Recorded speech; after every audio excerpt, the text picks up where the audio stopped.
A reading from the Holy Gospel according to Matthew. Jesus proposed another parable to the crowds, saying, "The kingdom of heaven may be likened to a man who sowed good seed in his field. While everyone was asleep, his enemy came and sowed weeds all through the wheat and then went off. When the crop grew and bore fruit, the weeds appeared as well. The slaves of the householder came to him and said, 'Master, did you not sow good seed in your field?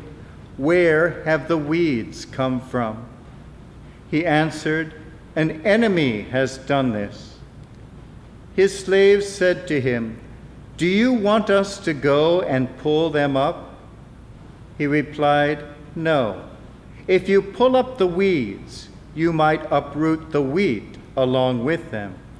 Let them grow together until harvest. Then at harvest time, I will say to the harvesters, first collect the weeds and tie them in bundles for burning, but gather the wheat into my barn." The Gospel of the Lord.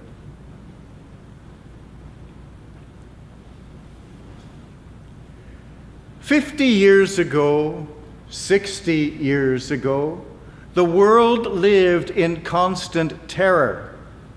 We had entered the nuclear age, and the very real threat of atomic warfare hung over the head of every person. Air raid sirens, air raid shelters, air raid drills, stored up provisions, doomsday predictions. All of this was a regular part of life in the Cold War era. Everyone had seen the grim pictures of apocalyptic destruction from Hiroshima and Nagasaki, and everyone knew what a single bomb was capable of doing, for we had done it.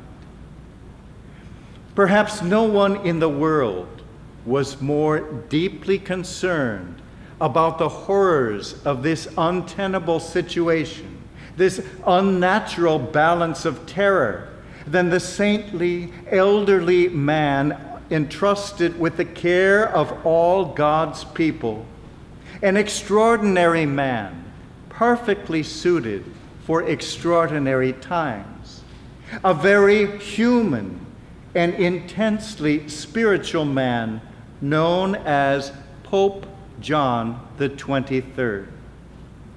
Similar in many ways to our present Holy Father, good Pope John shepherded the souls of the world with a loving touch that has rarely been found in the history of humanity.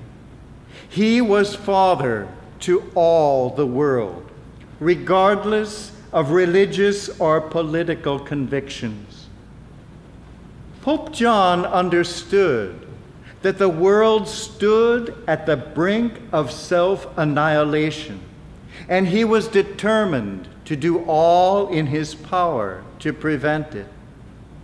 He knew he was a dying man, and he offered up his sufferings and his very life for peace in the world and the preservation of humanity as his final gift to humankind. Peace on earth was his most ardent wish, his constant preoccupation, and it haunted him day and night. He wrote a remarkable letter to the world, pleading for an immediate end to the insane arms race. Appropriately, this famous and powerful encyclical was entitled Pacem in Terris, Peace on Earth. But he did not stop with prayers and sufferings and words of pleading. As a world leader with a lifetime of diplomatic experience behind him, he knew how important political leaders and political powers were. In particular, He knew the importance of the two great superpowers that had emerged from the Second World War. Two nations living in mutual mistrust and poised for mutual destruction. Two nations headed by two remarkable people, one a Catholic named John Kennedy, and one an atheist named Nikita Khrushchev. With all their differences, both of these men had a profound respect and love for Pope John, and Pope John had a profound respect and love for both of them. He knew there was no one else in the world who could bring these two together and save the planet. And that is just what he did. So often in history, the real history is the story that is never told. The things that happen behind closed doors, in secret. So often it is personal relationships that make all the difference in the world. So it was here, with an intense, secret shuttle diplomacy between the Pope, the President, and the Premier.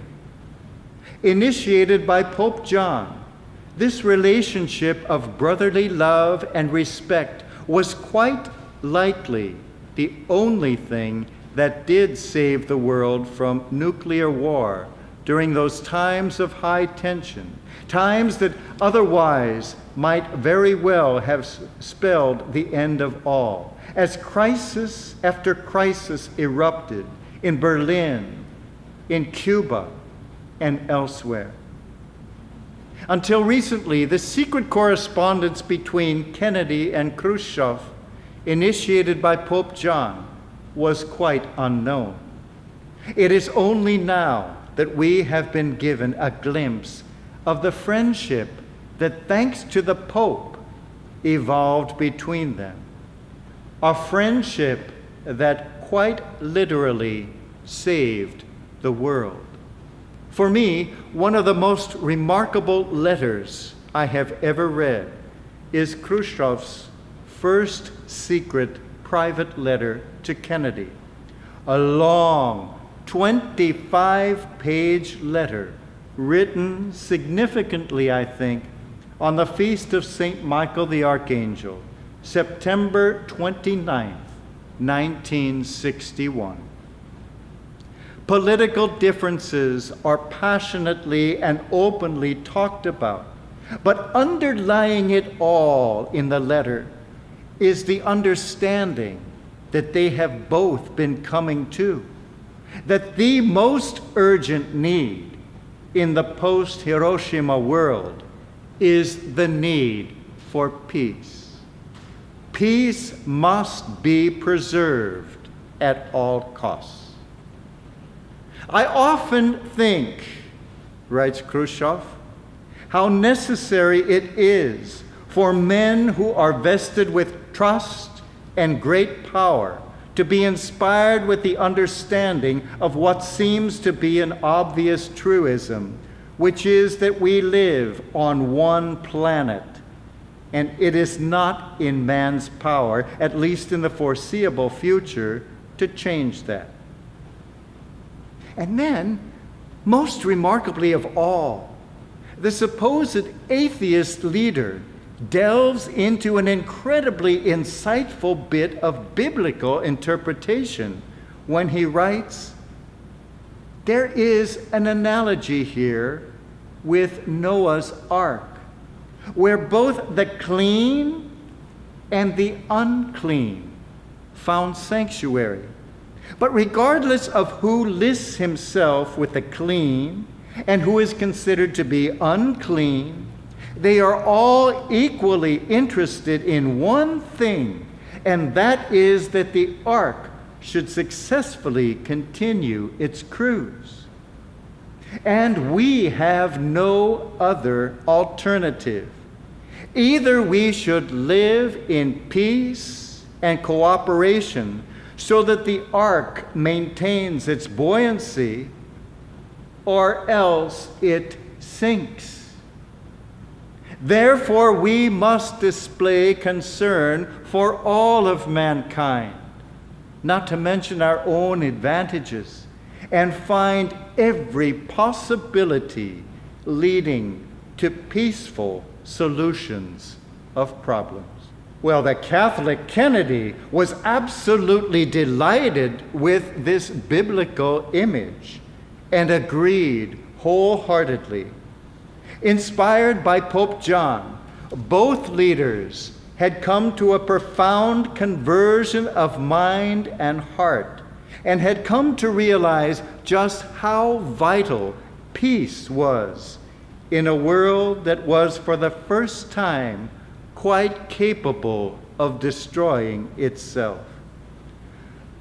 I like very much your analogy of Noah's Ark, Kennedy responded, with both the clean and the unclean, determined that it stay afloat. Whatever our differences, our collaboration to keep the peace is as urgent, if not more urgent, than our collaboration to win the last World War. We too occupy a world inhabited by all types of people. An ark housing those we regard as clean and those we see as unclean. The wheat and the weeds, the acceptable and the unacceptable, the friends and the enemies. We tend to see the world as black and white and divided into us guys and those guys. Well, the world is not black and white. The world is far more often black and blue. And all of us, clean or unclean, wheat or weed, experience this together. Brothers and sisters united in pain and fear. All regard themselves as the good, and those who are different as the bad. And this is, I suppose, the definition of fundamentalism, so soundly condemned by Jesus and more recently by Pope Francis. There are those who would love to uproot and destroy all those they consider weeds, to throw overboard all they see as unclean.